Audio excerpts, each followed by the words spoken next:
여러분 안녕하십니까? 목요일 오전 프레스룸 라이브 유한솔입니다. 하늘에 구멍이 난 것처럼 비가 쏟아진 어제 오늘이었죠.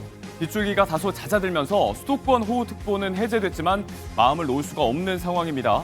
곳곳에 피해가 컸고 산사태주의보도 내려진 지역이 있는데 추가 피해가 없도록 철저한 대비 필요하겠습니다. 자, 그럼 뉴스 라이브부터 시작합니다. 먼저 뉴욕 증시입니다. 이틀 연속 상승 마감한 3대 지수입니다. 다우지수는 1% 넘게 올랐습니다. 463포인트 뛰면서 44,922로 장을 마쳤고요. S&P 500이 20포인트 올라서 6,466, 나스닥은 31포인트 상승하면서 21,713에 마감했습니다. 둘 다 이틀 연속 종가 최고치를 경신했는데요. 미국 생산자 물가지수 발표를 앞두고 큰 이벤트는 없었습니다. 기준금리 인하, 그것도 빅컷 가능성이 대두되면서 매수세가 더 유입됐습니다. 중소형주와 전통주의 강세가 두드러졌습니다. 광복절 연휴를 앞둔 국내 증시도 상승 출발을 했지만 이내 하락 전환했습니다. 미국 금리 인하 기대감 속에 코스피는 장 초반 3,230을 회복하기도 했지만요. 최신 기준으로는 8포인트 내려서 3,216입니다. 개인 매도세가 두드러지고요. 코스닥도 초반 상승세를 이어가지 못하고 있습니다. 814, 저희의 최신 수치입니다. 어제 한국은행의 수출입 물가지수 발표가 있었죠. 수입 물가가 6달 만에 반등했습니다. 2월부터 쭉 떨어지다가 지난 7월에 다시 오른 건데요. 7월 국제 유가와 원달러 환율이 모두 오른 영향입니다. 유가와 환율의 상반된 움직임, 대내외 불확실성, 향후 흐름을 지켜봐야 한다는 전망입니다. 수출 물가도 넉 달 만에 상승세로 돌아섰고요. 한 단위 수출당 수입 상품 가격의 비율인 순상품 교역 조건 지수도 25개월 연속 상승세를 유지했습니다. 우원식 국회의장이 가수 싸이에게 크게 감사할 일이 뭐였을까요? 광복절을 앞두고 오늘 저녁 8시 15분부터 국회 중앙잔디광장에서 전야제 행사가 열리는데요. 싸이가 여기에 노게런티로 선다는 소식이 전해졌기 때문입니다. 총 연출을 맡은 이 탁현민 자문관이 직접 전화로 섭외 요청을 한 것으로 전해졌는데요. 이 밖에 오늘 무대는 강산의 거미, 다이나믹 듀오 등 여러 가수가 함께할 예정입니다. 오 의장은 탁현민 자문관을 포함해서 참여해준 K-팝 아티스트들에게도 감사의 뜻을 전했습니다.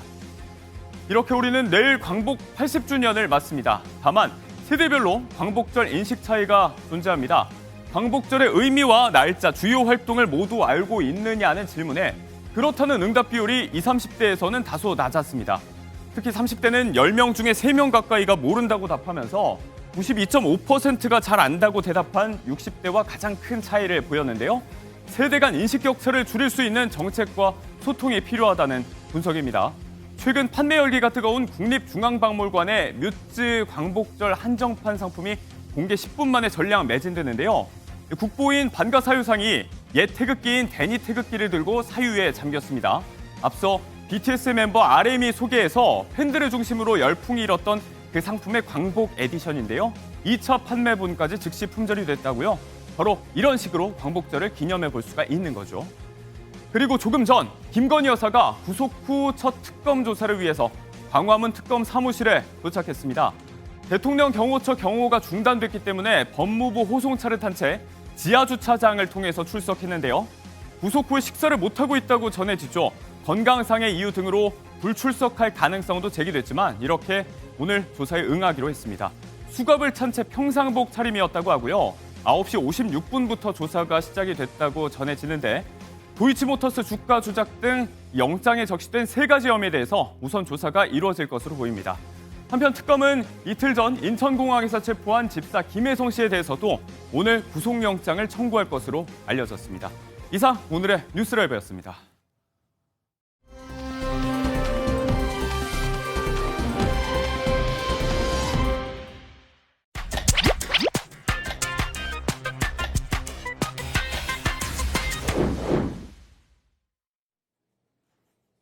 네, 우리 생활에 많은 영향을 미치는 의원님들을 직접 찾아가 만나보는 국회 라이브 시간입니다. 오늘은요, 수십 년간 검찰에 몸담아 오셨고 지금은 검찰 개혁에 앞장서고 있는 양분한 민주당 의원 직접 만나러 가보겠습니다. 바로 들어가시죠. 제가 개인적으로 평소에도 좀 친한 의원실이라서 자주 찾아오곤 합니다. 부장님 안녕하세요. 기사님 안녕하세요. 고생 많으십니다. 네. 예. 아, 의원님 안녕하세요. 어서 오세요. 예. 아이고, 예. 바쁜 시간 또 내주셔서 예. 감사합니다. 네. 안녕하세요. 예, 네. 반갑습니다. 네. 예. 예. 이쪽 앉으실까요? 아, 그래요? 네. 뭐 공부하고 계셨나요? 뭐 적고 계시나요? 공부를 열심히 하죠. 늘 공부하는 국회의원이 돼야지. 아, 역시. 너 여기 앉아도 돼요? 아, 네, 여기 앉으셔도 되죠. 네. 국회의원 상사가 좀 표 떨어지는데. 다음엔 제가 이쪽에 앉을게요. 의원님 아, 그러시다. 이쪽에 앉아서. 예. 알겠습니다. 물을 한 잔 먹으면. 아, 예, 예, 한 잔 드시죠. 네. 편하게 하시면 됩니다. 예, 예. 아, 정말 자연스러우신 의원님 모습 함께 보고 있습니다. 네. 아,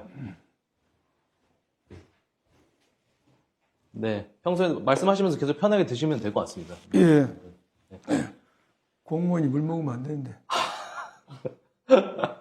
재밌으시네요. 네. 인사에 물 먹으니까. 아, 네. 재밌었고, 이제 인터뷰 좀 해볼게요. 예, 그럽시다. 예, 예. 감사합니다. 아, 30년간 검찰에 몸을 담아 오셨습니다. 예, 예. 직접 몸을 담으셨던 검찰을 이제 검찰 출신으로서 지금 현재 검찰을 진단해 보신다면 어떠실까요? 예. 네. 검찰이라는 조직이 현재는 많은 국민의 원생의 대상이 돼 있죠. 검찰을 옹호한 자도 원생의 대상이 됩니다. 그런데 검찰이라는 조직이 공과가 있죠. 현재는 검찰이 윤석열, 김건희 부부를 위해서 그들의 범죄를 은폐하는 데 앞장섰지 않습니까? 그래서 정치적으로 독립되지 못하고 중립적이지 않았고 국민의 검찰이 아니라 김건희, 윤석열 부부의 검찰이 돼버렸습니다. 그래서 그런 과가 있죠. 그렇지만 또 검찰이 그동안 우리 사회 법질서 확립에 기여했던 공도 있죠. 그런데 이제는 그런 공을 제대로 평가받을 기회도 없이 이제는 역사의 뒤안길로 사라져야 돼서 안타깝죠. 그리고 검찰이 얼마든지 국민의 검찰로 돌아올 수 있는 기회가 있었지만은 윤석열, 김건희 부부의 범죄를 은폐하고 지난번에 김건희 조사할 때 황제 조사까지 가서 했지 않습니까? 좀 창피할 일이죠. 그러게 함으로써 검찰의 존재 의미를 스스로 부정해버림으로써 이제 검찰이 망하게 됐는데 이 꼴이 되도록 이걸 했던 검찰 수뇌부에 대해서도 매우 실망스럽고 그런 느낌이 들죠. 네. 지금까지 분명히 공을 쌓아왔던 건 사실이지만 어떻게 보면 지금 일순간에 이런 판단과 그렇죠. 예, 네. 이런 걸로 인해서 특히 윤석열 정권에 들어서서 예, 이제 어떤 검찰의 부정적 의미가 더 강해진 것이죠. 네, 그렇게 된 거죠. 네, 조직을 상납한 거예요. 맞습니다. 예. 그렇다면 지금 민주당에서 검찰 개혁을 집중적으로 추진하고 있잖아요. 예. 뭐 많은 부분이 있겠지만 가장 좀 주목하고 집중해야 될 부분이 있다면 뭐가 있을까요? 지금 검찰 개혁을 거스릴 수 있는 사람은 없습니다. 그 모든 사람들이 검찰 개혁에 공감하고 있죠. 검찰 개혁이라는 게 문재인 정권 시절도 했지 않습니까? 그래서 검찰은 문재인 정권 이전에는 검사는 모든 범죄를 수사할 수 있었다. 그러나 문재인 정권 때 범죄를 수사할 수 있는 수사할 수 있는 대상을 줄였지 않습니까? 예. 이것을 다시 윤석열 정권에서 부칙을 통해서 시행령을 통해서 다시 모든 범죄를 수사할 줄 만들었어요. 네. 그래서 이번에 검찰 개혁의 제일 큰 덩어리는 이것입니다. 검사는 수사 개시할 수 없다. 모든 범죄에 대해서 수사할 수 없다. 그래서 검사는 수사하지 마라. 대신에 수사한 사건에 대해서 기소 여부만 판단해라. 이런 게 이제 큰 줄거리인데 네. 앞으로 크게 쟁점이 될 것은 첫째는 그러면 수사기관에서 검사 스스로는 범죄 수사를 할 수가 없어. 네. 그렇지만 수사기관에서 경찰이 됐든 수사기관에서 사건이 마지막으로 검찰로 올 거 아닙니까? 그렇죠. 기소 여부를 검찰이 결정하니까. 예. 그럼 검찰의 원 사건에 대해서 어떻게 할 것이냐.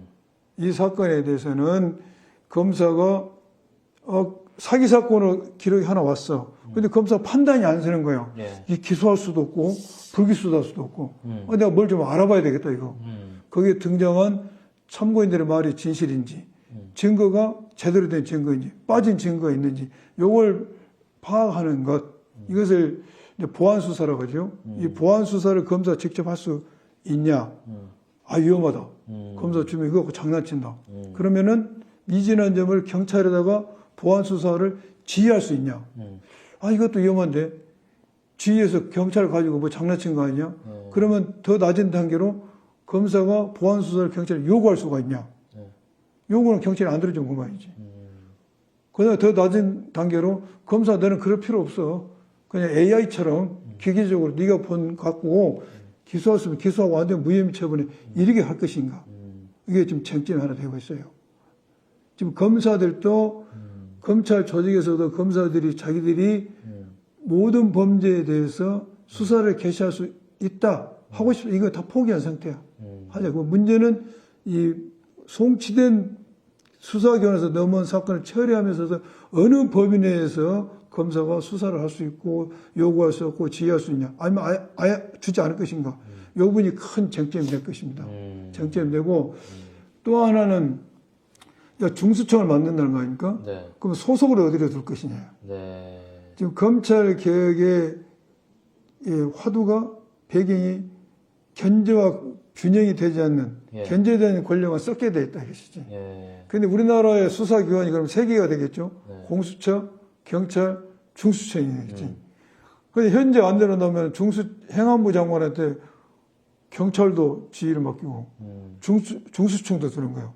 수사기관 3개 중에서 2개가 행안부 장관한테 가게 되는데 과연 이것이 견제와 균형이 맞는 것이냐. 요게 쟁점이 될 겁니다. 중수청을 어디에다 둘 것이냐. 내가 행안부 장관 인사청문회 때 행안부 장관한테 질의를 했어. 이게 적절하냐. 그때 댓글이 막 달리더라고. 양분은 검사 출신이고 법무부로 가져가려고 한다고. 나 그런 생각이 전혀 없는 거야. 이것을 법무부에 주든 내가 그게 관심 있는 사람이 아니라 다만 수사기관의 3개 공수처는 독립돼 있잖아. 그럼 경찰과 중수청을 행안부 장관에 몰아주는 것이 과연 견제와 균형이 맞냐를 위한 것이지. 내가 검사 출신이라 해서 무조건 법무부로 가자는 취지가 아니지. 내가 뭐 말만 하는 사람들이 다 법무부로 가자는 거예요. 오해하지 마시고. 견제와 균형이 맞지 않다. 보안수사 이야기도 꼭 이것이 심한 논쟁거리가 될 겁니다. 그럼 보안수사 이 부분도 내가 검사한테 보안수사권을 주자. 말로 이런 취지가 아닙니다. 이것은 검사의 권한 문제가 아니라 사건 당사자들인 국민의 이익편에 생겨야 될 문제라 이것이죠. 이해가 좀 갑니까? 네, 이해됩니다. 내 말을 무조건 내가 검사 출신에서 검사 편들어 생각. 나는 편들고 싶은 마음도 없어. 방송 보고 계시는 시청자분들 오해하시지 말기 바랍니다. 오해하시기 바랍니다. 알겠습니다. 자, 검찰개혁 요 정도 말씀 나눠봤는데, 이 밖에 민주당에서 또 사법개혁 좀 더 전반적으로 사법개혁도 좀 추진 중이잖아요. 좀 대표적으로 대법관 증원법이 있습니다. 좀 보다 신속한 재판을 위해서 대법관 수를 좀 늘리자는 취지인데, 이게 어떻게 보면 과연 이게 신속하고 수월한 재판에 있어서 근본적인 해결책이 될 수 있냐, 대법관 수를 늘리는 것이, 이런 지적들이 있어요. 해당 대법관 증원법에 대해서 어떻게 생각하세요? 사법개혁에 대해서 현재 우리 민주당에서 대법관 증원을 하려고 하죠. 대법관 증원하는 데 대해서 저는 반대하지 않습니다. 또 대법관이 증원이 돼야지만이 신속한 재판, 대법원에 엄청난 사건이 계류 중이라는 거지 않습니까? 거기서 대법관 수를 늘린 데 저는 동의하는데 저는 또 약간 다른 의견을 가지고 있어요. 대법관 수만 늘린 게 문제인가? 지난번에 조희대 대법관이 이재명 대통령에 대한 공직선거 위반에 대해서 매우 이례적으로 사건을 파기환송을 했지 않습니까? 거기에 대부분의 대법관이 반대 목소리를 내지 못했지 않습니까? 그래서 대법원의 구성이 중요하다는 것이지. 숫자도 중요하지만은 대법관의 구성이 여러 출신들을 아우를 수 있는 여러 출신들이 이렇게 대법관을 갈 수 있는 구조가 돼야 된다는 것이지. 특정 대학의 엘리트 계층으로 대법관 수를 늘려놓으면은 의미가 없다. 이것은 지금까지 문제가 되는 기득권, 카르텔 세력을 더 공고히 할 뿐이라 이것이지. 그 숫자가 중요한 것이 아니라 거기에 대법관으로 가는 분포도를 보다 다양하게 해야 된다 이것이지. 그리고 근본적으로 사법개혁은 대법관 수로 되는 게 아닙니다. 지금 모든 우리나라의 구조는 주권제미죠. 국민에게 권리가 있는 거예요. 국민의 권리가 반영되지 않는 것이 사법부입니다. 국민의 권리가 주권이 반영되도록 사법부 하려면은 배심제도를 지켜야 돼요. 헌법을 내년에 개정해서 네. 배심제를 해야 됩니다. 배심제가 많은 국민들이 참심제, 국민참여재판하고 배심제를 혼동하고 있는데 국민참여재판은 특정한 범죄에 대해서 피고인이 신청하고 재판관이 승낙했을 때 할 수 있는 것이요. 배심제는 모든 범죄에 대해서 재판관이 승낙 여부 상관없이 우리 국민이라서 재판하는 겁니다. 네. 현재 국민참여재판은 유죄하도 판사가 너 무죄하면 끝나는 거예요. 거기에 기소가 안 돼. 네. 배심제는 배심원이 유죄면 유죄, 무죄면 무죄이게 됩니다. 네. 이렇게 되면 판사가 마음대로 못하죠. 네. 지금 우리가 사법부 보십시오. 말도 안 되는 사건을 무죄 쓴 사례가 많아요. 네. 내가 시간이 많으니까 다 이야기 않겠는데 네, 네. 엄청 많습니다. 또한 이재명 대통령 사건 같은 경우도 과연 배심제면 유죄가 선고됐겠는가. 네. 그래서 국민의 감정, 국민의 눈높이에서 유무죄를 판단하는 배심제를 시작한 게 진정 사법 계획이지 대법관 수를 늘린다 무슨 헌법 소원에 재판 소원을 한다 뭐 그것도 좋은 방법이지만은 근원적인 치유 방법이 안 된다 이것이죠. 네. 단순한 그 숫자만 늘리는 게 다가 아니라 보다 심층적인 이 논의와 접근이 필요하다. 그렇죠. 다양한 방법에. 숫자를 늘리더라도 거기에 예, 대해서 어떤 다양한 출신들이 들어가도록 해야 되고 네, 네. 근원적에는 국민이 유무죄를 판단할 수 있는 국민의 눈높이에서 유무죄를 판단할 수 있는 배심제를 실시하다 이것입니다. 네, 잘 들었습니다. 좀 예. 생각하지 못했던 부분도 확실히 듣게 되는 것 같아요. 예, 자, 그런가 하면 좀 이제 현안도 좀 넘어가 볼게요. 네, 오늘 이제 돌아오는 밤 자정이죠. 네. 이제 조국 전 조국혁신안 대표가 정식 사면이 됩니다. 예, 예. 뭐 그냥 이번 사면에 대해서 민주당 의원 중 한 분으로서 어떻게 바라보시는지요? 제가 볼 때는 사면은 대통령의 고유 권한인데 예. 대통령이 많은 권한이라고 깊게 생각하는 사면에 좀 됩니다. 예. 제가 한자로 생각했던 소실대득을 소실대득한 사면이다. 적게 읽고 크게 얻었다. 적게 이런 점은 물론 야당에서 비판을 하고 있죠. 예. 이런저런 비판을 하고 있고 또 조국 대표가 이제 사면이 됐으니까 내년 지방선거에서 조국 혁신당이 지지 기반을 두고 있는 호남에서 기초권이나 지방선거에서 좀 민주당이 의석수를 적게 받는 거 아니냐 그런 우려도 있죠. 이것은 적은 손실이라 볼 수 있는 것인데 이렇게 조국 대표를 사면함으로써 제가 볼 때는 앞으로 정권을 우리가 연장하는데 예. 여러 인재 프로를 양성할 수가 있고 네. 기술 인프라를 깔았다는 생각이 들어요. 네. 또 하나는 우리가 개혁을 해야 되지 않습니까? 네. 개혁이라는 큰 과제를 이루는 데 있어서 예. 범여권을 단일화할 수가 있다. 예. 친노와 친문의 세력도 우리가 결집시킬 수가 있다. 네. 이런 큰 이득을 본 것 같고 네. 사면 때마다 잘했다고 야당이 한 적 한 번 있습니까? 지금까지 사면할 때마다 야당이 아주 잘했어 한 번도 없고 이번에 사면에서 눈여겨봐야 될 것은 이재명 대통령의 가장 측근들은 한 명도 사면 명단이 없어요. 그것도 눈여겨볼 네. 필요가 있다. 뭐 잘한 사면이라고 저는 생각이 듭니다. 네, 알겠습니다. 그런가 하면 행안위 소속이세요? 행정안전위원 네, 네. 소속이신데, 뭐, 일반적인 법안들도 많이 발의하고 계실 걸로 압니다. 뭐, 가장 소개하고 싶으신 법안 있으시다면 짧게 한번 소개 부탁드려도 될까요? 짧게. 예, 짧게 해야 되겠네. 시간이 많지 않아서. 예, 예. 제가 지금 앞으로 국회를 얼마나 할지 모르겠는데 예. 제가 가장 보람있게 생각한 법률을 하나 통과시켰어요. 여러 법률 통과했지만은 네네. 하나는 네. 우리가 일정한 세금을 지방에다 주면은 예. 소방관들에게 70% 쓰고 75% 쓰고 나머지 25%는 안전 세금을 쓰게 돼 있어요. 네. 이 법이 계속 2년마다 일몰법으로 해서 네. 부칙으로 해서 이걸 계속 시행이 되고 있어요. 예. 소방관들 입장에서는 이 법이 법으로 돼야지만이 소방관이 제대로 활동할 수가 있어요. 소방활동. 예. 이 법을 제가 이 법으로 만들었습니다. 법률로. 그래서 소방관들의 필생의 소원을 내가 해결해 줬다는 데서 큰 보람을 느끼고 네. 최근에는 우리 광주를 위해서 예. 5.18 때 계엄군한테 성폭력 당한 사람들 이 사람들이 손해배상 소송을 해야 되는데 예. 그대로 두면은 소멸시효에 걸려요. 그래서 제가 소멸시효를 없애는 법을 지금 발의를 해놨습니다. 둘 다 상당히 각자 분야에서는 정말 의미 있는 법안들입니다. 그렇죠. 예. 예. 또 하나는 네. 3.15 부정선거의 의미가 마산 지역에만 출발했다고 정의 규정이 됐는데 그게 아니고 광주에서 먼저 실시된 운동이 일어났거든요. 그래서 아. 3.15 부정선거의 그 어떤 정의 규정에 광주를 넣어서 법안을 발의했고요. 네. 여러 가지 민생법을 제가 많이 발의를 했습니다. 네. 시간이 짧다니까 더 이상 말을 안 하고. 민생에도 큰 힘을 쓰고 계십니다. 예. 마지막으로 뭐 선거 관련해서 하나만 좀 여쭤볼게요. 예.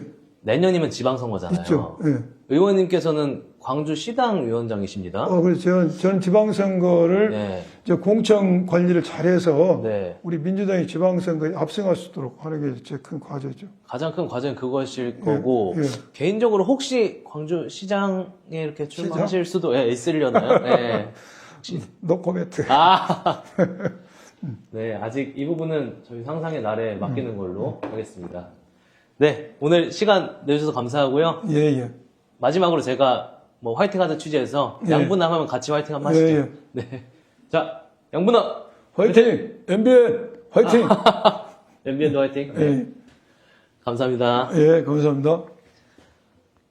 네, 민주당 양분남 의원과 함께 이야기 나눠봤습니다. 더 만날 의원 없을 때까지 저희 국회 라이브는 계속됩니다. 앞으로는 더 많은 관심 부탁드리고요. 지금까지 저는 정태용이었습니다.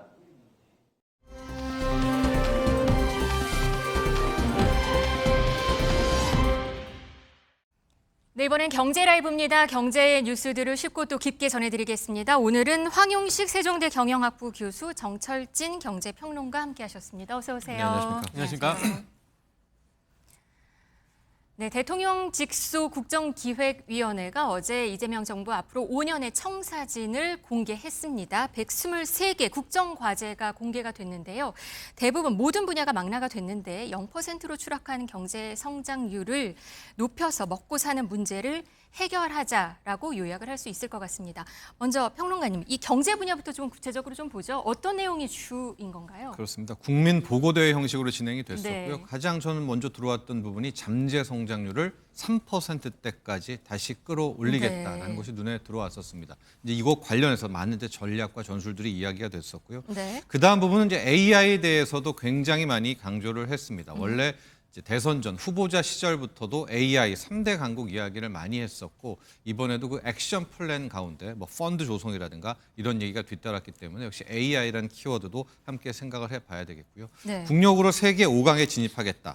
그리고 이제 성장 전략들 중에서 좀 눈에 들어왔던 부분들이 네. 특히 이제 신정부 같은 경우에 이재명 대통령은 K 컨텐츠, K 컬처 이야기를 굉장히 많이 했거든요. 네. 이번에도 우리 K 컬처 시장을 300조 원대까지 키우겠다라는 얘기도 있었습니다. 또 신재생 에너지 관련, 재생 에너지 관련해서 이제 두 가지 축이 있었는데 네. 이제 전라도 지역, 이 전남 지역에다가 아리백 산단 단지 이건 이제 곧 9월 정기국회 때 특별법 이야기도 나오고 있고요. 그거에 대한 실제 사용처는 용인, 그렇다니 경기 쪽에 아리백 반도체 단지를 만들겠다라고 해서 결과적으로 지금 이야기가 나오고 있는 서해안 에너지 고속도로의 큰 밑그림도 그려졌다. 이 밖에도 이제 많은 부분들이 있었는데 네. 역시 경제 쪽에서도 굉장히 큰 방점을 찍었다라고 보여집니다. 네, AI 3대 강국 도약 이 얘기는 대선 전부터 공약에 있었던 얘기거든요. 근데 100조 국민성장펀드의 어떤 구체적인 형태도 좀 어제 발표된 것 같아요, 교수님. 네, 맞습니다. 그래서 이번에 이제 발표된 첨단 전략 사업 기금이 이제 100조 원 정도 되는데요. 한국산업은행이 이제 50조 원 출자하고 그다음에 민간이 50조 원에서 매칭 펀드식으로 됩니다. 네. 그래서 이제 이것이 운영은 이제 산업은행이 하는 거고요. 그다음에 이제 투자는 AI와 또 반도체, 2차 전지 등에 하는데 아까 평론가님께서 말씀하신 AI 3대 강국에 진입하겠다라는 어떤 의지에 기반하여서 네. 이러한 어떤 과감한 투자로 이러한 산업을 좀 육성하겠다라는 것이죠.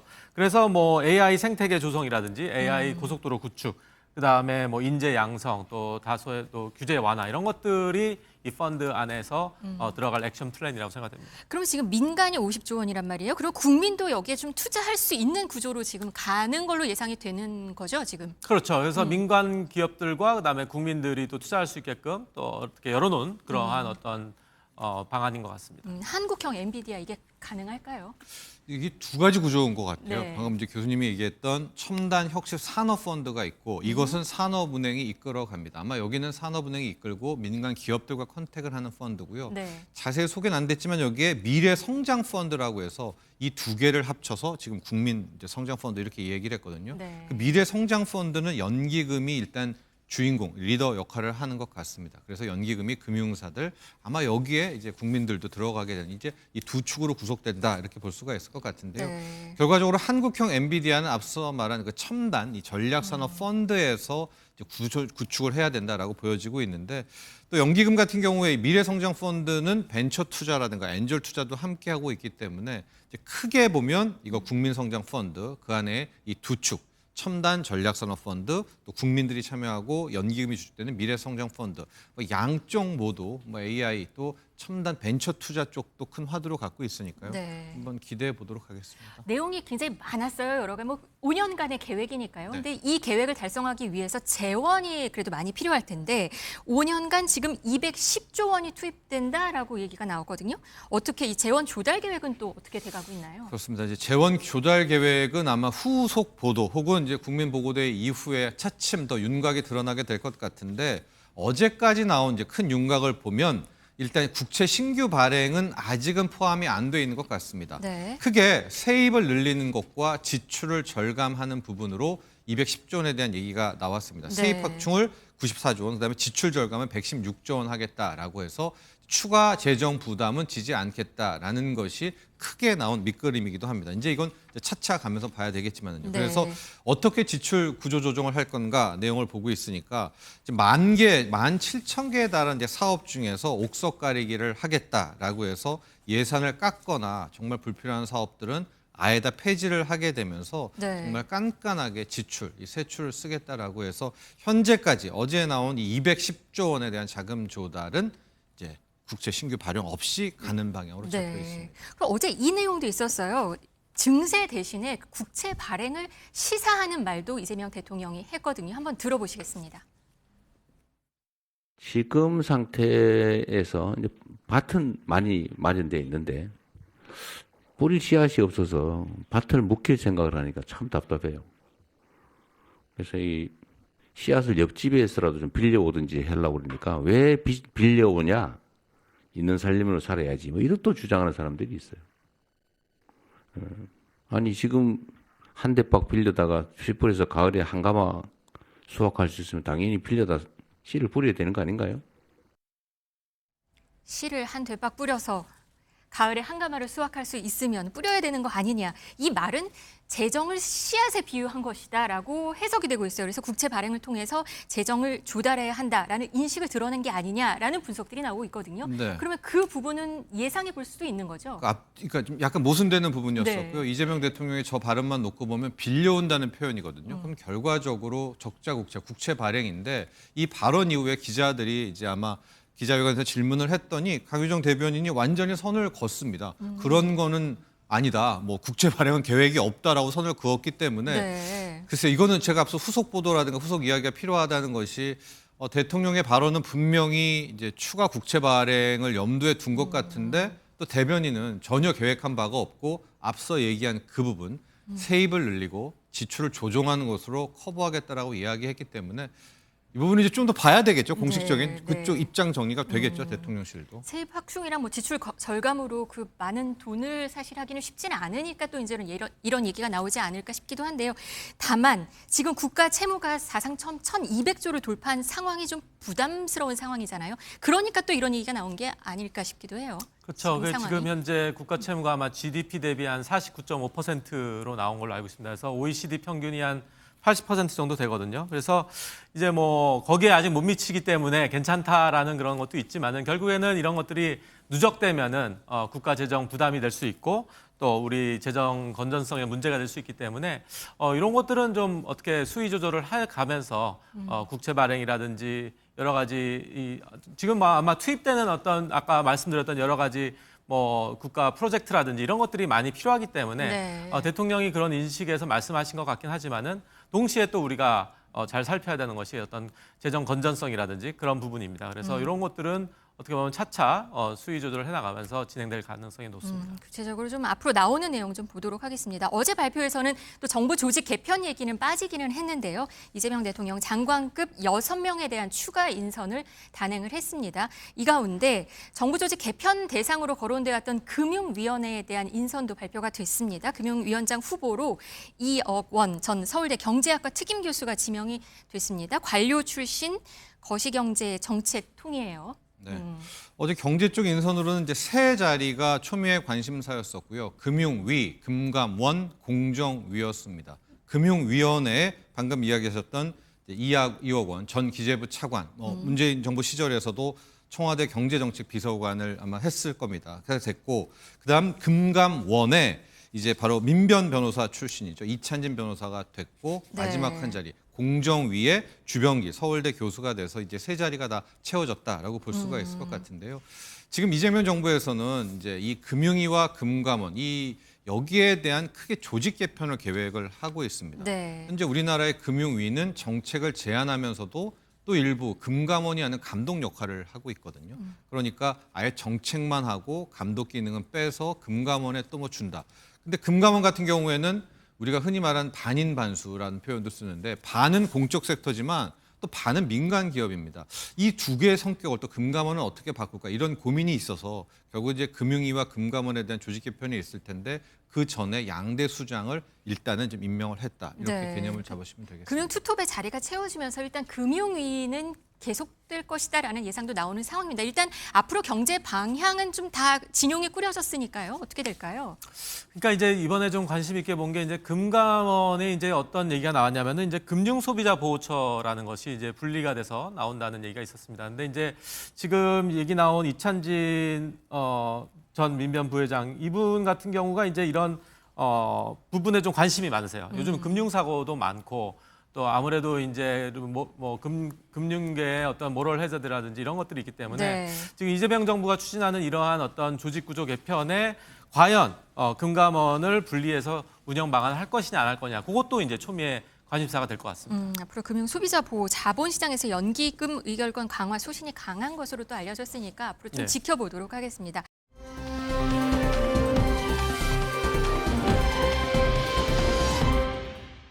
이번엔 동요 얘기 한번 해볼게요. 아기 상어 노래 아시나요? 뽀로로만큼 유명했던 노래입니다. 지금도 유명하지 아기 상어 노래. 한 번쯤 다들 들어보셨을 텐데 이게 표절 소송에 좀 휘말렸었는데요. 근데 조금 전에 대법원이 판결을 내놨습니다. 표절이 아니라고 판결을 내놨는데요. 이 노래 중독성 있는 가사랑 댄스 영상으로 엄청난 인기였었잖아요. 네. 빌보드 핫백에 진입한 적도 있었다고 해요. 네, 2015년에 이제 등장을 했었고 네. 점점 퍼지다가 국내에서보다 이제 해외에서 터지게 됐었죠. 네. 그러면서 말씀하신 대로 빌보드 싱글 차트였습니다. 핫 100에 요즘에 뭐 캐대언의 골든 얘기 많이 나오고 있는데 핫 100에 진입했을 정도로 미국권에서는 굉장히 인기가 있었는데 그러다가 2019년에 이제 사건이 시작되게 되는 겁니다. 네. 미국의 작곡가라고 알고 있는 이제 조니 온리 씨가 이거 내가 2차 저작물, 그러니까 원래 이 아기 상어라는 거는 구전 동요가 있고 베이비 네. 샤크라는 그걸 가지고 자기가 하나를 저작물을 하나 만들었는데 네. 그걸 갖다 베꼈다라고 이제 소송이 됐고요. 두 번의 판결, 그러니까 1심에서도 원고 패소, 그러니까 표절이 아니다. 2심에서도 원고 패소, 표절이 아니다라고 얘기됐고 지금 오늘 나온 이 대법원 판결에서도 표절이 아니다. 이렇게 결론이 난 겁니다. 네, 이 소송을 제기한 미국 동요 작곡가 조니 온리 곡과 우리나라 아기 상어 노래 한번 들어보시죠. 상어 뚜루루뚜루 귀여운 뚜루루뚜루 바닷속 뚜루루뚜루 아기 상어 Baby shark do do do do do baby shark do do do do do baby shark do do do do 지금 미국 동요 작곡가 조니 온리 곡이랑 우리나라 이 상어 가족 노래 들어보시는 사실 두 개는 비슷하기도 해요. 그런데 이 원곡이 지금 미국 원래 구전 동요라고 해야 되나요? 이거 봐도 똑같다고 해요. 원래 시작은 그거였던 거죠, 그러니까. 그렇죠. 이게 이제 여기서의 어떤 그 관건은 이제 구전 동요를 창작물로 만드는 건데 네. 지금 우리 쪽의 아기 상어도 구전 동요를 기반으로 했다. 그러니까 조니 온니의 그 곡을 기반으로 한 것이 아니기 때문에 표절이 아니다라는 게 이제 관건입니다. 그래서 아마 네. 이번에 이제 소송이 이제 그 판결이 의미가 있는 것이 이건 이제 창작물의 범위를 이제 구전 동요라든지 이제 과거에 우리가 뭐 있었던 뭐 구전 동화나 뭐 콘텐츠가 다 될 수 있잖아요. 그런 네. 것들을 어떤 개인의 IP 영역으로 볼 것이냐 아니면은 하나의 어떤 퍼블릭 도메인, 어떤 공공의 영역으로 볼 것이냐. 그거인데 이번 판결은 아마 공공의 영역, 퍼블릭 도메인으로 본 것이기 때문에 이러한 표절이 아니다라는 그런 판결이 나온 것 같습니다. 네, 전래 동요나 구전 노래를 차용하는 것은 공공의 영역이기 때문에 표절이 아니다라고 판단을 했다. 이렇게 되면 앞으로도 문화적이나 산업적 영향이 또 클 것 같아요. 네, 그렇습니다. 이제 구전동 저작권이 없는 부분에 대해서는 누구나 뛰어들어서 이제 자체적으로 2차, 3차 콘텐츠를 개발할 수 있을 것 같고요. 네. 2차, 3차에서 그런데 명백하게 이제 뛰어나기만 하면 그러니까 이게 표절이 아닌 거예요. 이번에도 좀 조니 온니가 자기가 아무리 주장을 했어도 실은 그게 이 판을 뒤엎을 만큼 독특하지가 않았었거든요. 네. 그런 점들을 함께 본다면 앞으로 이 저작권이 없는 이런 분야에서 우리만의 창작물로 또 한 번의 이 K 콘텐츠, K 컬처 시장이 열려 있다 이렇게 보면 될 것 같습니다. 네, 이 글로벌 K 콘텐츠 생태계도 어쩌면 더 확장이 될 수 있는 그런 시대가 또 오지 않나라는 생각이 듭니다. 상어 가족이 이렇게 법정에 섰는데요. 이번에는 우리나라 햄버거가 또 태평양을 건넜습니다. 국민 햄버거 브랜드 롯데리아가 미국 캘리포니아에 처음 매장을 열었는데 엄청난 인기였다고 합니다. 줄 보셨어요? 얼마나 인기가 네, 영상도 있는지? 제가 네. 봤고 여기가 캘리포니아 풀러튼입니다. 뭐 아마 LA 가시면 이제 풀러튼 많이 가실 것 같은데 네. 우리 한인들도 많이 있고 롯데리아입니다. 그동안엔 임시 개장을 했고 오늘 바로 이제 본 오픈을 하게 되는데 이미 임시 개장할 때부터 오픈란이었었고 1시간에서 2시간 이상 기다렸었다라고 볼 수 있는데요. 이제 이게 의미가 있는 것이 미국은 햄버거의 고장이잖아요. 그렇죠. 특히 네. 이제 서부 지역에 가면은 우리가 잘 뭐 쉑쉑버거, 파이브 가이즈 뭐 우리나라에서 많이 예, 들어와 잭인더 박스 있는, 쟁쟁하거든요. 네. 근데 거기를 버리고 우리를 한두 시간씩 기다렸다라는 것들이 굉장히 좀 어필하고 있는 것 같습니다. 네, 눈길을 버거 비주얼도 조금 눈길을 끌기도 하고요. 웨이팅이 1시간이 넘었다라는 후기들도 말씀하신 대로 잇따르고 있는데 가격은 어땠다고 하던가요? 네, 가격이 이제 불고기 버거 세트가 어떻게 보면은 이제 롯데리아의 가장 시그니처 메뉴잖아요. 네. 그게 이제 12.77달러, 그러니까 약 우리 한화로 한 17,740원 수준입니다. 그 외에 이제 뭐 새우버거, 라이스버거 세트 가격이 전체적으로 뭐 13달러, 15달러 해가지고 국내 가격보다는 전체적으로 좀 더 당연히 비싸고요. 그러나 이제 이것이 이제 그 아까 얘기하신 파이브 가이즈라든지 쉑쉑이라든지 그 현지 버거 가격에 비해서는 어느 정도 가격 경쟁력이 있다라는 그런 것입니다. 그래서 아마 이제 우리나라 불고기 버거 세트 제가 가격을 좀 알아봤더니 한 7,300원 정도 되더라고요. 평균 가격이. 네. 그런데 그거에 비해서 한 10,000원 정도 더 비싸게 미국에서 팔고 있는 것이 아닌가 생각이 듭니다. 보니까 뭐 한국적인 요소 인테리어도 좀 눈에 띄어요. 이렇게 K 푸드, K 컬처가 이 미국이 버거 본토인 이 나라에서까지도 지금 인기를 끄는 거죠. 그 의미가 큰 거죠. 네, 그렇습니다. 요즘에 뭐 K-팝 데몬 헌터스 뭐 어디 가나 캐대언 하고 있지 않겠습니까? 결과적으로 이 컨텐츠라는 것이 다 연결이 되어 있습니다. 우리가 듣는 거, 먹는 거, 입는 것, 그래서 K-푸드, K-패션, K-컨텐츠가 하나로 되고 있기 때문에 앞서 이재명 정부에서도 이걸 이제 300조 시장으로 키우겠다라고 이야기를 한 거고요. 지금 이제 햄버거 롯데리아도 나왔지만 김밥 열풍은 이제 미국, 중국도 뭐 완전 뭐 김밥 열풍이 불고 있거든요. 결과적으로 이 K-의류, K-푸드, K-컨텐츠가 다 결합된 이 시장도 앞으로 우리 한국의 또 하나의 큰 성장 동력이 되겠다 이렇게 네. 생각됩니다. 긍정적인 반응이 언제까지 어떻게 이어지느냐도 좀 관건일 것 같아요. 뭐 전략이 좀 있기는 해야 될 것 같죠. 그렇죠. 이게 일회성이 되면 안 됩니다. 그래서 지금 아까 말씀하신 것처럼 뭐 K 컨텐츠가 워낙 이제 핫하기 때문에 이러한 어떤 분위기를 조성을 해서 여기에 같이 발맞춰서 나가야 되거든요. 결국에는 문화는 하나의 코드입니다. 음식이든 패션이든 뭐 컨텐츠든 다 연동되기 때문에 이런 것들을 다 이렇게 융합해서 아마 미국 진출해서 좀 추진하고 좀 동원해야 될 것 같습니다. 네, 미국으로 진출한 국내 브랜드의 햄버거 이야기까지 경제라이브에서 전해드렸습니다. 오늘은 황용식 세종대 교수, 정철진 경제평론가와 함께했습니다. 고맙습니다. 네.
네, 뭐 하고 살지, 뭐 먹고 살지 고민을 해보는 유한솔의 오늘 뭐 사니 이어집니다. 보기만 해도 삶이 나아지는 생활 속 경제 이야기 오늘도 풀어가 볼 텐데요. 이제는 새벽 배송도 부족하다. 이기의 새벽 배송을 넘어서서 당일 한두 시간 만에 배송이 이루어지는 퀵커머스 시대가 열렸습니다. 이 이야기를 차영주 ISF 경제연구소 소장님 모시고 함께 오늘은 둘이서 한번 풀어보도록 하겠습니다. 어서 오세요. 안녕하십니까?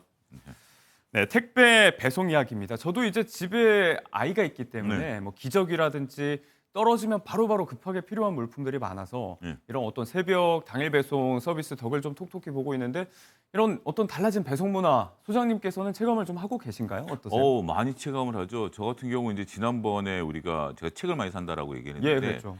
밤에 이제 퇴근하고 저녁 먹고 침대에 누워서 10시, 11시 때 웹에서 책을 검색하다가 누르면 네. 아침에 일어났을 때 문 앞에 현관 앞에 책이 와 있고요. 네. 그다음에 샤워하다가 갑자기 형광등이 나갔다. 그랬을 때 또 그 등을 시키면 다음날 새벽에 또 문 앞에 형광등이 와 있고 여러 가지 뭐 음식 먹거리라든지 뭐 이런 것들 제가 살이 좀 많이 찐 이유 중에 하나가 아내랑 같이 침대에 누워서 뭐 배달 음식을 시켜 먹는 것도 있긴 합니다만 네. 뭐 음식점 그러니까 이제 그 웹에서 일단 전반적인 그러니까 조리되지 않은 것들 중에서 간식거리라든지 이런 것들을 클릭만 하면 예. 다음날 갖다 주니까 참 뭐 많이 부작용도 좀 있다 이렇게 살 빼기 농담 힘든 시대다. 농담삼아 말씀드리도록 하겠습니다.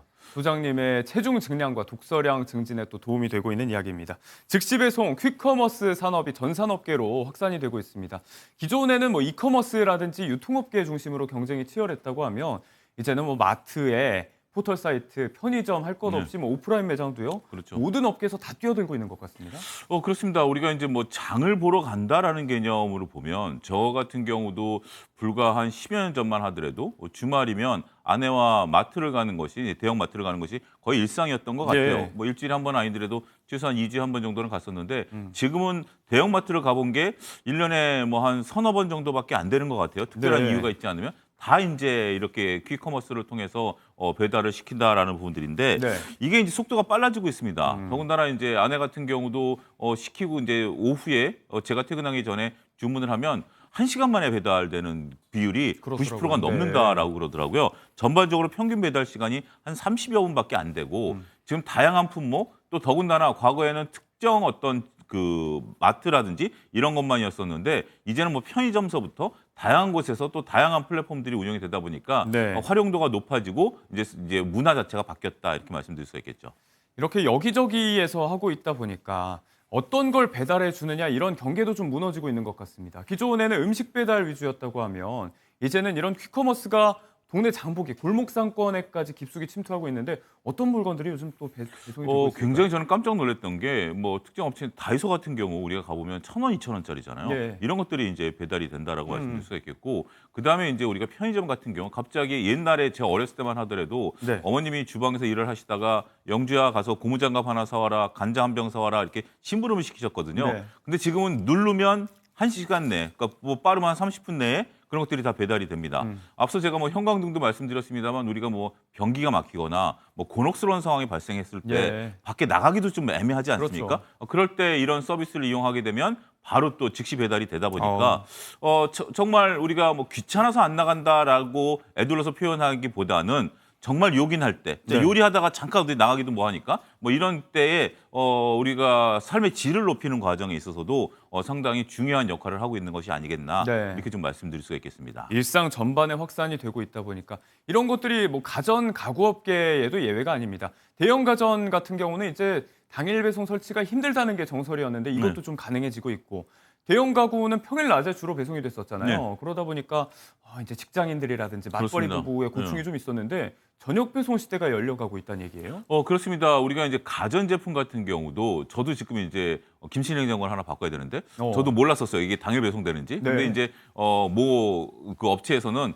당일 배송된다니까 저도 보통 우리가 이제 주문을 하고 나면 뭐 그래도 다음 날이라든지 이렇게 네. 배송이 되니까 그것도 이제 좀 불편함을 좀 느끼게 되는데 이제는 오전에 보면 오후에 배달이 된다라고 하니 저도 네. 이 업체를 이용할 생각입니다. 그게 선택 기준이 또 되는 거예요? 예, 저도 뭐 빨리 이제 그걸 하고 우리가 뭐 택배가 온다, 뭐 배달이 온다 그러면 나름대로 그 기다리는 것도 이제는 조금 약간의 뭐 스트레스라고 그럴까요? 좀 신경이 쓰이는 부분들이기 때문에 그런데 지금 이제 문제는 화면에서 보이는 것처럼 이제 침대 같은 가구죠. 예. 저런 것들은 와서 이제 조립을 해야 되는 것들인데 그러니까요. 저게 이제 낮에 배송이 된다라면 뭐 요즘 맞벌이 시대에 누군가 한 명 휴가를 좀 내야 되는 그런 사람이 부분도 있는 거지. 있어야죠. 사람이 있어야 되는 부분들이죠. 단순하게 택배 같은 경우 문 앞에 놔주세요라고 할 수 있긴 하겠습니다만 저건 사람이 들어와서 예. 상당 기간 동안 머물러야 되고 조립도 해야 되는 부분들이고 또 그것도 검수까지 우리가 해야 되는 부분들 아니겠습니까? 저게 이제 저녁에 되게 된다라는 겁니다. 네. 무조건 저녁이 되는 것이 아니라 내가 저녁 때 좀 몇 시까지 와주십시오라고 한다라면 네. 그거를 맞춰서 저녁 때 와서 저런 것들을 한다라는 것들이 결국 과거에는 판매자 위주의 시장에서 이제는 소비자 위주의 시장으로 바뀌어가고 있는 네. 배달 문화의 변화도 모색이 되고 있다라고 봐야 될 것 같습니다. 원래는 이제 배송 기사들도 저녁 시간 이후에는 좀 쉬어야 되다 보니까 그런 측면이 네. 고려됐었는데 말씀대로 이제 소비자 쪽으로 초점을 맞추다 보니까 배송 업무를 하는 분들의 고충 이런 것도 있는데 네. 이런 얘기는 조금 이따 나중에 해보도록 하겠습니다. 자, 기존에는 뭐 도서 지역, 섬에서부터 출발하는 어떤 산지의 물품들 받아보는 거 네. 바로바로 받는 게 힘들었는데 네. 이를테면 이제 제주 지역에서 오늘 잡은 은갈치를 얼리지 않고 다음날 새벽에 배송받아볼 수 있다. 항공 직송 시대도 열린 것 같아요. 예, 그렇습니다. 우리가 이제 그 낮에 이제 어선이 나가서 이제 고기를 잡으면 예. 저 같은 경우 실질적으로 산지 지송되는 수산물 같은 경우 종종 시켜 먹습니다.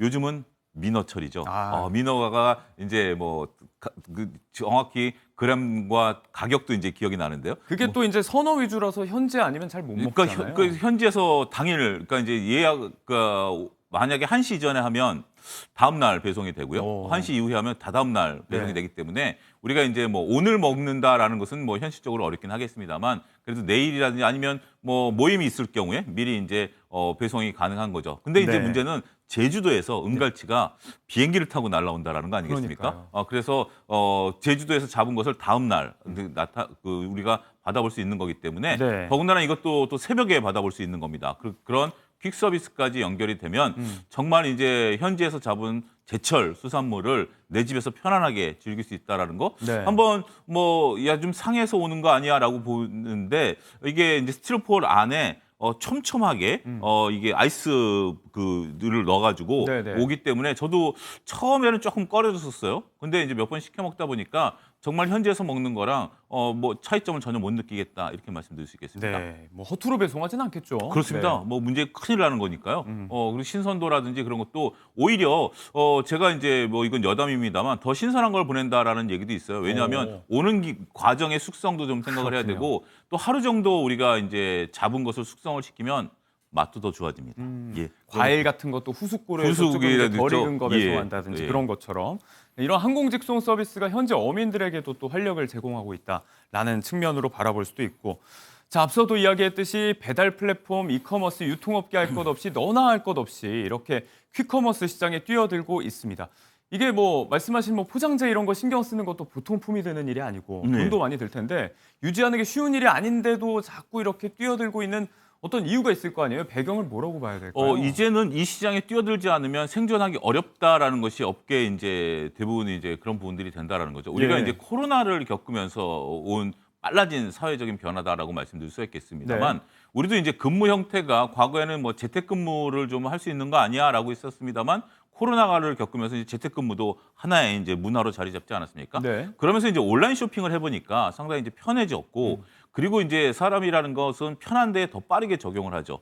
A라는 업체가 빠르게 당일날이라든지 새벽 배송을 하기 시작하면 B라는 업체도 여기에 또 뛰어들지 않으면 안 된다라는 부분들이 있는 거죠. 네. 또 그리고 이제 소비자들의 인식의 변화도 과거에는 내가 물건을 보지 않고 주문을 하는 것에 대한 두려움이 좀 있었어요. 네. 하지만 이제는 배달되는 제품에 대한 품질에 대한 부분들도 있고 또 반품도 이제는 상당히 편한 그렇더라고요. 그런 부분들이 있다 보니까 시대와 상황의 변화 어르신들이 보기에는 야 그거 나가서 직접 사야 되는 거 아니야? 라고 하실 수는 있긴 하겠습니다만 예. 그래도 젊은 분들은 그게 하나의 문화고 쇼핑의 어떤 형태의 변화다라는 것도 우리가 인정은 하긴 해야 될 것으로 네. 보여집니다. 조금 더 업계 입장에서 이 이야기 들여다보자면 이제 조금 전에도 생존 네. 경쟁이라고 하셨으니까 몇 년 전만 해도 이런 출혈 경쟁들 분위기가 과열되면서 치킨 게임으로 가는 거 아니냐 이런 이야기도 많았고 그렇습니다. 적자 감소한다는 얘기도 많았었는데 이제 뭐 새벽 배송, 당일 배송의 대표 주자격이죠. 쿠팡 같은 업체들을 비롯해서 흑자 전환이 이루어지고 있다. 사상 최대의 매출을 연달아 달성하고 있다 이런 이야기도 들려오고요. 몇 년간 공들인 거 좀 보상받는 얘기일까요 지금? 그러니까 이게 처음에 이제 플랫폼 시장에 진입을 하게 된다라면 쿠팡 같은 경우 배송을 하시는 분들은 이제 쿠팡 직원이고 예. 물류센터를 이제 만들어야 되니까 여기에 이제 막대한 돈들을 이제 투자받는 돈들은 이제 거기다 이제 쏟아부었다라고 말씀드릴 수가 있겠죠. 예. 그런데 이제 이 시장에서 어느 정도 시간이 지나다 보니까 이 물류센터를 이제 지을 비용이 이제 더 이상 들어가지 않고 우리가 이제 쿠팡 배달차 같은 경우 처음에 다 이제 쿠팡만 이제 배달하는 차를 사기 위해서 얼마나 많은 돈들이 들어갔겠습니까? 그런데 이제 이런 것들이 순수하게 그러니까 투자가 끝나고 나니까 분기당 한 3천억씩 이제 이익이 나기 시작했다라고 예. 말씀을 좀 드릴 수가 있겠습니다. 그래서 이제 쿠팡은 오랫동안 이제 이런 부분들을 이제 투자를 해왔으니까 흑자 전환된 부분에 대해서는 일을 할 수 있겠는데 의외는 마켓컬리입니다. 마켓컬리가 새벽 배송만 하는데도 불구하고 올해 벌써 흑자 전환을 했어요. 그렇다고 물론 이제 하더라고요. 한 30여 원 정도이긴 합니다만 그래도 적자에서 흑자로 전환됐다라고 보면 이런 것이 플랫폼 기업들이 무서운 게 적자에서 한번 흑자로 전환되기 시작하면 더 이상 이제 투자가 과도하게 들어갈 필요가 없다라는 예. 것으로 보면 이익은 계속해서 늘어나는 가능성이 높다라고 보면 상당히 좀 의미 있는 그런 부분들이 아니겠나 싶습니다. 네, 퀵커머스 시장에 먼저 뛰어든 주자들은 이제 벌써 그 빛을 좀 보고 있는 시기가 찾아왔습니다. 손가락으로 결제만 하면 바로 이제 집으로 가져다주는 이른바 핑거커머스 시대라고도 이야기를 많이 하는데 소비자 입장에선 이런 이야기를 좀 해볼 수 있을 것 같습니다. 우리가 배달하면 사실 예전에는 중국집에 전화 걸어서 네. 거기에서 일하는 배달부분이 직접 철가방에 짜장면 담아오고 이런 풍경이 익숙하던 세대가 저도 그렇고 소장님도 그랬을 텐데 이때는 돈이 안 들었잖아요. 맞습니다. 그런데 지금은 뭐 다 갖다 주고 빨리 갖다 줄지언정 다 돈이 드니까 어떤 귀찮음의 대가로 이런 비용들을 기꺼이 지불하는 이 소비자들의 어떤 변화들 이건 어떻게 봐야 될까요? 좀 그런 거죠. 저 같은 경우도 그 이제 뭐 음식을 배달을 시켜야든지 뭐를 시킬 때 배달료를 꼼꼼히 체크를 합니다. 그래서 이제 배달료가 상대적으로 비싸면 고민을 좀 더 그렇게 하게 되는 되더라고요. 부분들이 있는 거죠. 하지만 저희 아들은 좀 그런 부분들은 아닌 것 같아요. 내가 필요로 하는 것들, 네. 좀 빨리 받아야 되는 것들이라면 충분히 그것을 지불할 가치가 있다. 그러니까 노동의 대가에 대해서 과거에는 우리가 어떤 제품을 당연히 내가 제품 가격만 지불하면 그 나머지 부분에 대한 것들의 대가 지불을 별로 이렇게 신경을 안 썼던 부분들인데 네. 이제는 각각의 노동을 나누어서 분할해서 이제 대가를 지불한다라는 것도 사회적인 변화고 또 어떻게 보면 배달하시는 분들도 배달을 통해서 생계 유지가 되는 부분들이 있기 때문에 네. 그런 부분들에 따라서 어떻게 보면 일자리가 또 창출되는 부분들도 있다라는 부분들이 예. 하나의 변화다라고 말씀드릴 수 있겠죠. 일자리 창출 말씀을 하셨으니까 이제 배달원들이 증가하면서 이런 현상도 보입니다. 어르신들이 또 소일거리로 배달에 나서는 이야기들. 도보 배달 이런 아르바이트들이 시니어 일자리로 또 주목을 받고 있다고 하더라고요. 그렇습니다. 이제 우리가 과거 이제 그 시니어분들 입장은 지하철로 이제 배달하는 것도 이제 있었죠. 택배 배달이 이제 지하철 택배 배달 무료시니까 이제 그런 부분들이 있습니다만 예. 그런 거 말고 이제 걸어서 이제 근거리에 대해선 하시는 분들이 좀 늘어났다라고 해요. 이제 서울시의 또 정책도 이런 부분들이 있고 우리가 공공웹 같은 경우는 배달료가 상당히 없거나 수수료가 낮거든요. 여기에 이제 시니어분들이 참여함으로써 네. 뭐 동네 지리도 잘 알고 또 걷는 거고 또 하다 힘들면 그러니까 뭐 중간에 멈추는 게 아니라 예. 오늘은 내가 한 3건만 해야지 이런 식으로 이제 배달을 하게 된다라면 나름대로 서로 건강도 챙기고 용돈벌이도 되고 이게 뭐 얼굴 뭐 낯간지러운 일도 아닌 상태이기 그럼요, 때문에 네. 그런 것들도 최근에는 많이 관심들을 좀 보이고 계시다 이렇게 설명을 드릴 수가 있겠죠. 네, 배달원들이 늘면서 또 하나의 어엿한 산업으로 여겨지고 있는 추세인데 건강들 좀 챙겨가시면서 하셨으면 네. 좋겠고 배달원들 걱정하다 보면 그런 얘기도 좀 신경 쓰게 돼요. 날씨 얘기 아무래도 네. 악천후 속에 배달시키기 좀 죄송스러울 때 있었잖아요. 네. 최근에 이제 비도 많이 왔고 네. 어제 오늘도 그랬지만 폭우 속에 이 허리까지 오는 물살을 막 헤치고 배달하는 배달 기사의 모습 이런 것도 화제가 됐었는데 이분들의 어떤 근무 여건들 악천후 속에도 콜 배정은 다 되고 이거 취소하려면 페널티도 다 물어야 된다고 하더라고요. 예, 그렇습니다. 우리가 이제 광주에서 하나 이제 영상이 이제 또 지금 이제 보고 계신 영상인데요. 예. 저게 이제 저분 같은 경우도 이제 저런 상태였었으면 본인도 안 갔겠지만 이미 배달지에 도착을 해보니까 저런 상태였었다. 지금 이제 오토바이에서 이제 강을 건너는 이제 그런 상황이다. 강처럼 이제 네. 물이 이제 되면서 이제 저 건넌 상황이었는데 저게 배달료가 한 7,000원 정도라고 이제 나중에 본인이 밝히셨었습니다. 예. 그런데 이제 어느 정도 다 왔으니까 말씀하신 것처럼 중간에 취소를 할 경우에는 우리가 이제 페널티를 물어야 되니 기왕에 다 온 거 여기서 저기까지만 가면 된다라는 네. 생각으로 또 배달을 하고 또 배달이라는 것이 본인도 사명이니까 기다리는 사람도 있으니까 뭐 본인이야 요 강처럼 생긴 물줄기를 건너야 되긴 합니다만 기다리는 사람을 생각하면 나도 사명감을 갖고 일을 해야 된다라는 나도 노동자다라는 예. 부분들을 지금 뭐 상충된 얘기를 그러니까 긍정적인 예. 얘기를 하시면서 좀 미담 섞인 얘기를 하셨다라고 좀 말씀드릴 수가 있겠습니다. 안전한 환경 속에서 일할 권리. 사실 오늘이 또 광복절 앞두고 택배 없는 날이기도 한데 예. 이게 근로자의 부담 경감 취지일 텐데 동참하지 않는 업체도 있습니다. 앞서 이야기한 쿠팡을 비롯해서 이제 주 5일제라든지 돌아가면서 쉬는 여건에 놓인 근무원들도 있고 또 반대로 이제 좀 일을 더 하고 싶어하는 경우도 있잖아요. 어떻게 네. 보면 양면적인 부분도 좀 있는 것 같아요. 그렇습니다. 우리가 이제 쉴 때는 좀 쉬고 싶으신 분들도 있죠. 정말 택배라는 것이 매일 거의 뭐 쳇바퀴 돌듯이 돌다 보니까 그런 것들에 대해서 좀 벗어나니까 좀 만족도도 있다라는 분들도 있고 예. 그런데 이제 택배라는 것이 내가 오늘 일을 안 하면 그게 끝나는 것이 아니라 다음날 근무량이 그대로 쌓여 있는 거죠. 그래서 다음날이 더 힘들다. 차라리 안 쉬는 게 낫겠다라고 말씀하시는 분들도 계신 것 같아요. 네. 그래서 오늘 이번 같은 경우는 또 연휴이기 때문에 자율 지정으로 이루어진다라는 점도 참고하셔야 될 것 같습니다. 네. 시장이 커가면서 아무튼 함께 챙겨가야 될 부분들이 여러 가지가 있는데 이런 부분에서 엇박자가 나는 건 뭐 산업계 전반에서 우리가 좀 마주하게 되는 씁쓸함인 것 같습니다. 자, 여러모로 달라진 우리의 배달 문화, 성장하는 퀵커머스 시장을 중심으로 차영주 소장님과 이야기 나눠봤습니다. 오늘 말씀 고맙습니다. 감사합니다.